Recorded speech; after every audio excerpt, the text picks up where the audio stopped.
Oh, mate, I've paid for the food. Why am I going to pay for a tip? It's your job. No, you pay to the company. That's nothing to do with me. Yeah, But but the for me, company for my pays you, mate.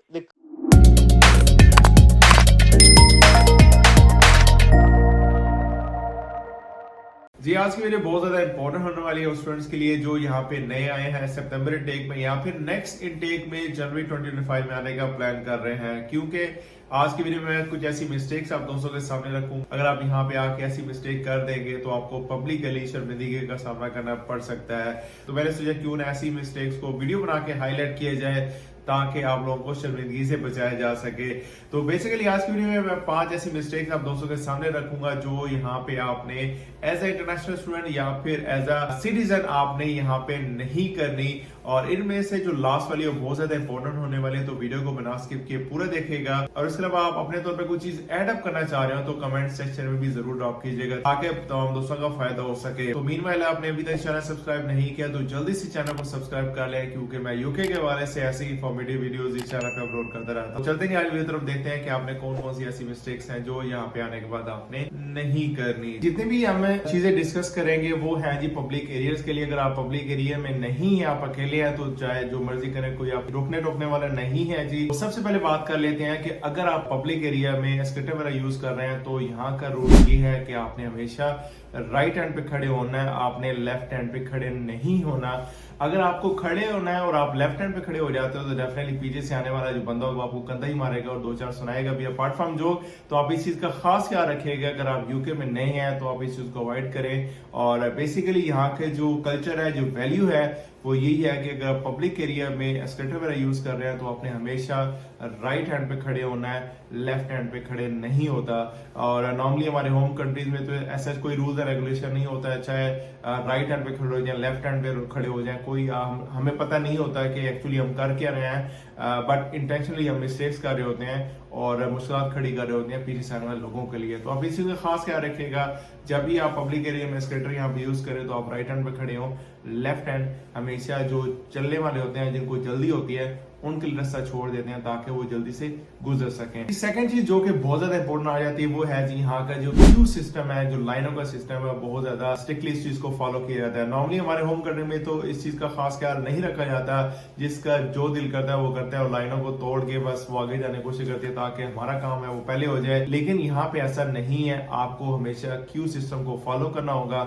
अगर आप लाइनों में नहीं लगेंगे, आप अपने तौर पे चौधरी बनने की कोशिश करेंगे तो आपको मुश्किलात का सामना करना पड़ सकता है। और वहां पे जितनी पब्लिक होती है वो डेफिनेटली इस चीज को माइंड करती है। अगर आप यहाँ के क्यू सिस्टम उसको तोड़ेंगे तो आप इस चीज का भी खास ख्याल रखें। आप कहीं भी चले जाए, बैंक में चले जाए, हॉस्पिटल में चले जाए, अगर वहां पे लाइन है तो आपने लाइन में खड़े होना है, आपने अपनी तरफ से लाइन को तोड़ के आगे जाने की कोशिश नहीं करनी जी। तीसरी इंपॉर्टेंट चीज आ जाती है वो ये है कि आपने कहीं भी दरवाजे में खड़े होकर किसी का रास्ता नहीं रोक। अगर आप फुटपाथ पे 2-3 दोस्त जा रहे हैं तो आपने वहां पे खड़े होकर बाकी लोगों का रास्ता नहीं रोकना।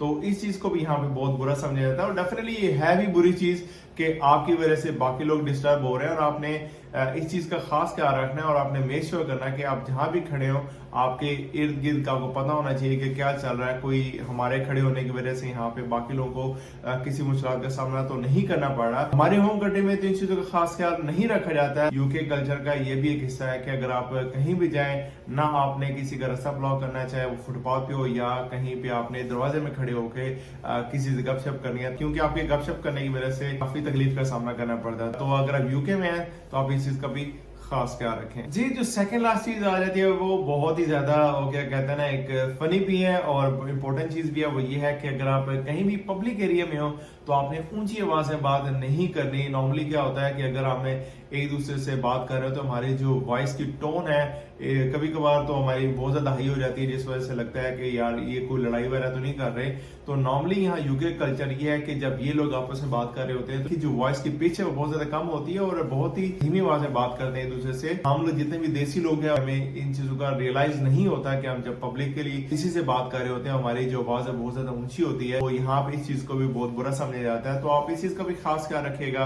अगर आप यूके में हैं तो आप हमेशा एक दूसरे से धीमी आवाज में बात करें, स्पेशली जब आप पब्लिक एरिया में। अगर आप अकेले हैं तो आप जैसे मर्जी बात करें, लेकिन पब्लिक एरिया में आप इस चीज से भी अवॉइड कीजिएगा। लास्ट से जो कि बहुत ज्यादा इंपॉर्टेंट है और वो ये है कि नॉर्मली हमारे होम कंट्री में जब भी हम किसी भी रेस्टोरेंट में खाना खाना जाते हैं या फिर हम ऑनलाइन फूड ऑर्डर करते हैं, चाहे फूड पांडा हो, उबर हो या कोई भी सर्विसेज हो, हम उसके ऑनलाइन अपना फूड वगैरह ऑर्डर करते हैं, तो हम क्या करते हैं कि एंड ऑफ द मील, अगर रेस्टोरेंट में है तो एंड ऑफ द मील हम कुछ टिप वगैरह वेटर्स या फिर वहां पे छोड़ देते हैं, या अगर कोई डिलीवरी के लिए आता है तो हम उसको कुछ ना कुछ एज ए टिप दे देते हैं। Deliver my food. Now, why are you still here? You forgot something, I tell you. You forgot my tip.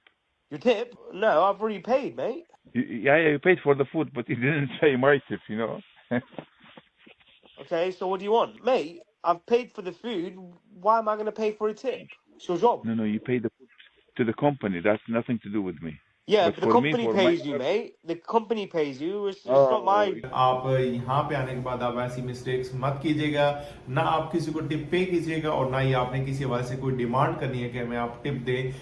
Specially जितने भी स्टूडेंट्स आते हैं यहाँ पे, वो डिलीवरी की जॉब करते हैं, डिलीवरो होगी, उबर ईट्स होगी, डिलीवरी की जॉब कर रहे हैं और आप कहीं पे फूड वगैरह डिलीवर करने गए हैं, तो आपने वहां जाने के बाद टिप की डिमांड नहीं करनी। अगर आप डिमांड करेंगे तो आपको डेफिनेटली उसका आंसर होगा जी नो, क्योंकि यूके कल्चर ये है कि अगर यहाँ पे आप टिप की डिमांड करेंगे तो वो इस चीज को अच्छा नहीं समझते। अगर आप यहाँ पे नए हैं तो आप इस चीज का भी खास ख्याल रखिएगा। आपने कहीं भी जाए, कोई भी आप सर्विस दे रहे हैं तो आपने टिप वगैरह की डिमांड नहीं करनी, अदरवाइज आपको 100% शर्मिंदगी का सामना करना पड़ेगा। तो दोस्तों, ये थी कुछ ऐसी 5 मिस्टेक्स जो आपने यहाँ आने के बाद बिल्कुल भी नहीं करनी। अगर आपके माइंड में कोई ऐसा पॉइंट हो अपने तौर पे ऐड करना चाहे तो कमेंट सेक्शन में आप ड्रॉप कर सकते हैं, ताकि सब दोस्तों का फायदा हो सके। तो मिलते हैं एक नई इंफॉर्मेटिव वीडियो के साथ। Bye for now.